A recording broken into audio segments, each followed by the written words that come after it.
I'd like to take you guys through the hives to show you what I'm looking for in my beehives to tell me it's time to add our honey boxes. And I'll also show you some examples of when things are not quite right in my hives and how I compensate.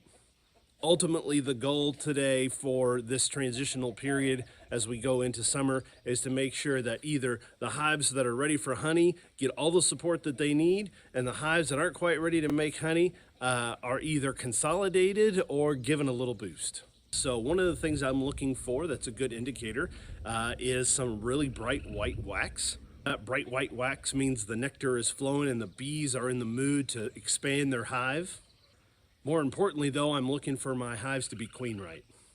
What I mean by that is at the very minimum, I'm seeing a nice egg pattern. Some of these hives were splits in the spring, and so since I use the queens that my bees raise themselves, some of these queens have just now started laying. For some of my overwintered hives or some of my earlier splits, I do have nice brood patterns and laying queens. I like to do a double deep method when I manage my hives, so if I have a split that has one brood box on them, but they are ready to expand, it's time to add that second brood box before I consider adding a honey super. You got to remember that the ultimate goal is to get your bees through winter, and I don't want to rush honey production. I want a robust hive before I start taking any honey off the top.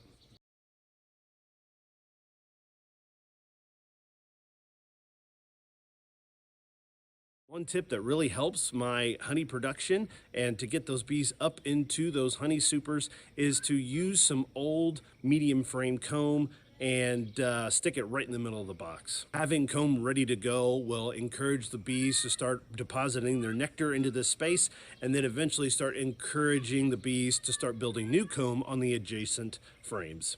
Now, signs that things ain't looking so good. Even the best beekeepers have screw-ups, and just like any good parent, you gotta know how to manage them. One of my biggest issues this time of year are splits that I made that don't have any queens. I decided to either kick her out or the queen got eaten on her mating flight. It's hard to say, but regardless, they're not cooperating.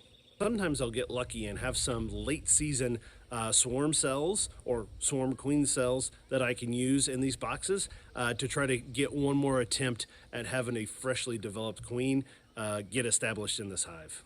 Even if I don't get honey off this hive this year, I still want to make sure this hive will be robust enough to survive winter, and I'll get it next year. If I have some hives that are uncooperative, I can also add them to some swarms or splits I made earlier in the year that just need a little extra boost.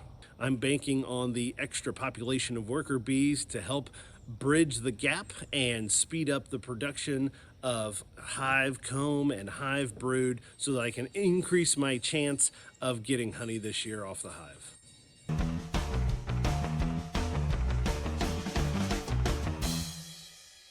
In order to merge these two hives, what I will do is I will take the uncooperating hive to the parent hive that I want to combine it with.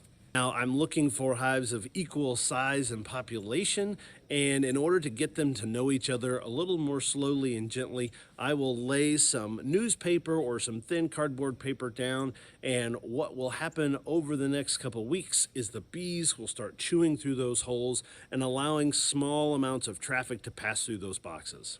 Over time, as the traffic increases and the queen pheromone spreads, these uncooperative bees will then become productive members of society as that queen pheromone spreads and they convert to the parent hive. I hope this is helpful. If you have some other indicators that you look for in your hives to tell you that it's time to add honey boxes, please let me know in the comments below. Well, hello everybody. Hanging out in the bee yard here with Beatrice. There's Beatrice right there. Beatrice and I want to thank you for watching this video. We're glad you made it to the end, and we hope we've earned your subscription. And we'll see you in the next one.